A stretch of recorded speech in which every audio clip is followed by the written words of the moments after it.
இலங்கையுடனான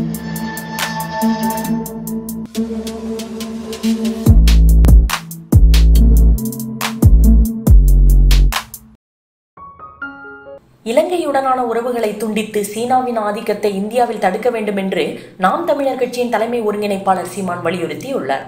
இலங்கையில் தலைநகர் கொழும்புக்கு அருகே அம்பாந்தோட்டை துறைமுகத்தையும் அதனை சுற்றியுள்ள 15,000 ஏக்கர் நிலங்களையும் சீன அரசுக்கு 99 ஆண்டுகளுக்கு குத்தகைக்கு விட்டிருக்கும் இலங்கை அரசின் செயல் பேரதிர்ச்சி தருகிறது. அம்பாந்தோட்டை துறைமுகம் அமைப்பதற்கு வாங்கிய கடன்களை அடைக்க இயலாத கையாலாக இலங்கை அரசு தனது நாட்டுக்குட்பட்ட பகுதியை சீனாவிற்கு மொத்தமாய் தாரை வார்த்துள்ளது. இப்பொழுது சீனாவின் இறையாண்மைக்குட்பட்ட பகுதியாகவும் அறிவித்து சட்டம் இயற்றியிருக்கிறது. அப்பகுதிகளில் இலங்கை அரசின் எவ்வித சட்டத்திட்டங்களும் விதிகளும் செல்லாதாகிவிட்டது.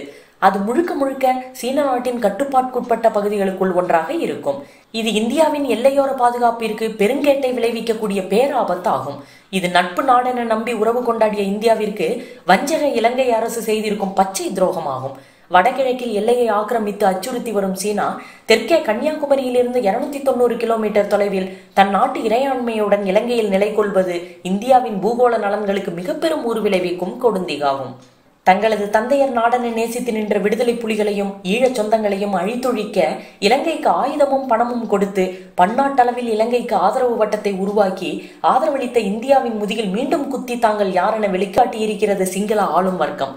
கடந்த காலங்களில் இந்தியாவிற்கு எதிரான தருணங்களில் சீனாவின் பக்கமும் பாகிஸ்தானின் பக்கமும் நின்ற இலங்கை அரசு தற்பொழுது நேரடியாக சீனாவின் ஆதிக்கத்தை இலங்கையில் நிலைநிறுத்தி இந்தியாவை கண்காணிக்கவும் ஊடறுத்து உள்நுழையவும் பெரும் வாய்ப்பை ஏற்படுத்தி இருக்கிறது.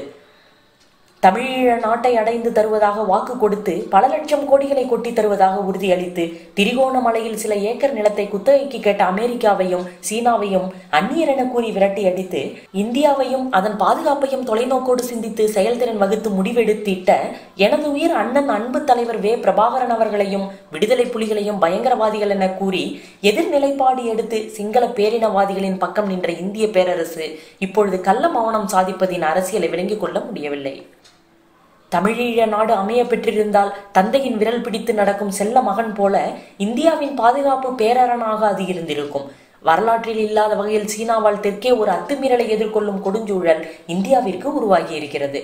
யாவற்றையும் தடுத்து கெடுத்து சிங்கள தரப்பை கொண்டாடிய இந்திய வல்லாதிக்கம் இன்றும் சீனாவின் பக்கம் நிற்கும் சிங்கள ஆட்சியாளர்களின் உடன் தான் நிற்கிறதா? இந்தியாவிற்கு மிக அருகே சீனா நிலை எடுக்க துணை நிற்கிற இலங்கையை இனியும் நட்பு நாடென வெட்கமின்றி இந்தியா சொந்தம் கொண்டாடத்தான் போகிறதா? என்ன பதிலுண்டு இந்திய ஆட்சியாளர்களிடம்? இலங்கை ஒரு நாளும் இந்தியாவின் பக்கம் நிற்காது.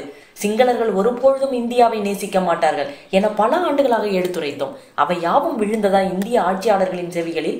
இந்திய ஒன்றியத்தின் பூகோள எல்லை பகுதிகளில் இவ்வளவு பெரிய சிக்கல் ஏற்பட்டிருக்கும் இந்நிலையில் கூட பிரதமர் மோடி கனத்த மௌனம் சாதிப்பதும் சீனாவின் அத்துமீறலையும் ஆதிக்கத்தையும் கண்டிக்க தயங்குவதும் வெட்கக்கேடானது.